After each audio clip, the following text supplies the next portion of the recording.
As the world continues to spin towards a greater probability of World War III, it seems that the U.S. imperialist side is intent on making the Russian-Ukraine war something that they can justify bringing themselves militarily into, or at least use to cause conflict with other countries. It has been claimed that soldiers from the Democratic People's Republic of Korea, the DPRK, have been heavily involved in the conflict. If such accusations are true, it would justify the U.S. bringing itself fully into the conflict by sending even more of its own forces into the country. Already, the U.S. is hesitant to admit that its own specialists and advisors are in the country. So these new accusations, according to the UK Guardian, the so-called open and independent journalism, cites an unnamed source in Ukraine that several DPRK military engineers have been killed by Ukrainian ballistic missiles. Of course, no actual evidence has been presented to the media. They were supposedly killed in teams that support launcher systems for the KN-23 missiles, a DPRK designated and manufactured short-range ballistic missile. They were first shown to the public in 2018, also known as the Hwasong-11 Improved. They're similar to the Iskander-M used by the Russian military. It is no secret that Russia has been procuring arms from the DPRK. This is something both the DPRK and Russia have said publicly, despite what the Guardian article parroting the Western media has claimed about it, supposedly being a secret. Interesting is their characterization of the war. Pyongyang's ammunition shipments were vital in allowing Russian forces to advance in a grinding war of attrition in eastern Ukraine this summer, but it appears increasingly clear that the agreement went beyond supplying material. This is basically not true. It's not a grinding war. Russia has been making steady advances and Ukraine hasn't won a single serious engagement in over a year. Secondly, there is no evidence that the DPRK troops are stationed in the country. The claim is probable. This seems like something the DPRK could be doing, and something that would be advantageous for them and Russia to do. It would be a lot easier to have the DPRK engineers repair their own weapon system than it would be to train Russian ones in order to do it, taking up valuable time. North Koreans were among the dead after a Ukrainian missile struck the Russian-occupied territory near Donetsk last week, South Korean and Ukrainian officials said. It was not clear if they were military engineers or other forces. Strange. They were clear just a moment ago that they were engineers, but that remains to be seen. It's interesting that the DPRK military personnel would be in the country. One of the drawbacks, one of the actual weaknesses of the DPRK military is that they haven't been involved in a conflict since the Korean War about 71 years ago. This would mean that about a generation and a half of officers have no combat experience at all. It would be extremely useful for them to gain that kind of experience. But that's far from proof of actual involvement. The Western media is quick to point out how Russia has been using mercenaries, as if Ukraine hasn't been using them as well. The U.S. uses them in just about in every war in order to specifically carry out war crimes. Most notably, the famous Nisour Square massacre in 2007, where Blackwater mercenaries working for the U.S. murdered 17 innocent civilians and wounded 20 others in Baghdad.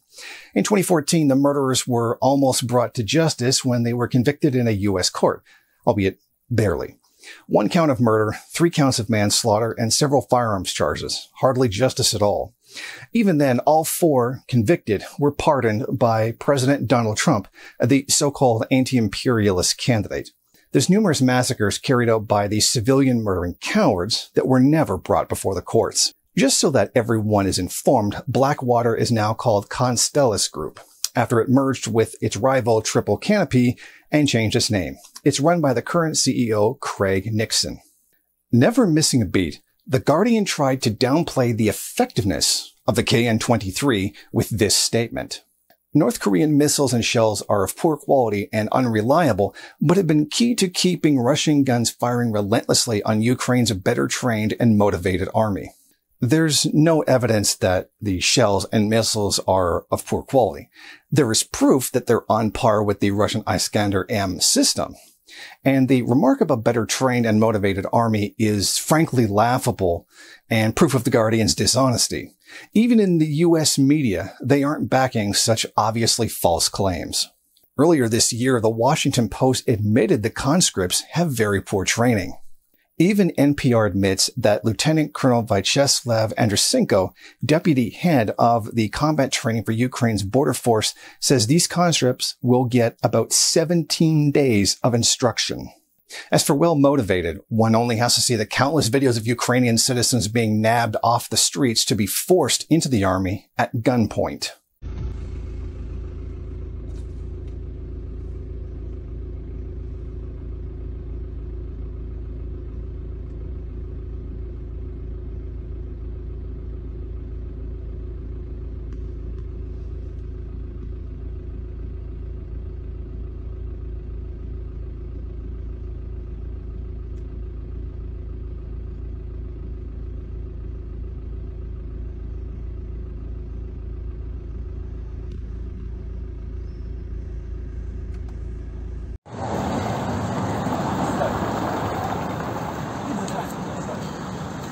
Чуєш, вони тебе не мають права взагалі провіряти. Це безпреділ. Дзвони 102.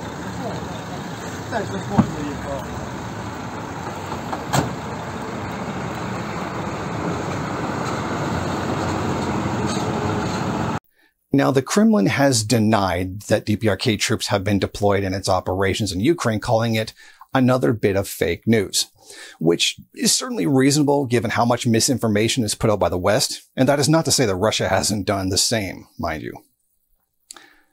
They say that the first casualty in war is the truth. And I wholeheartedly believe that. I'm only going by what has evidence to support it and admitting where it would be in the DPRK's interests to be involved. The concern by the West has been that Russia may share sensitive scientific information with the DPRK so that it may further improve their ballistic missile systems, as well as assisting them with their spy satellite system, as if no one else has them.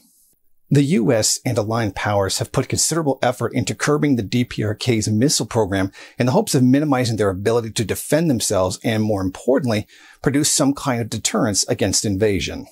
As it stands, there's likely to be more cooperation between the DPRK and Russia as the necessity of allying against US hegemony and imperialism becomes more effective and more necessary. Thank you for watching. If you like this program, then please head over to my Patreon page and set up a monthly donation. It's your donations that keep this program running. Also, if you would like, please rate, comment, subscribe, and share in various social media.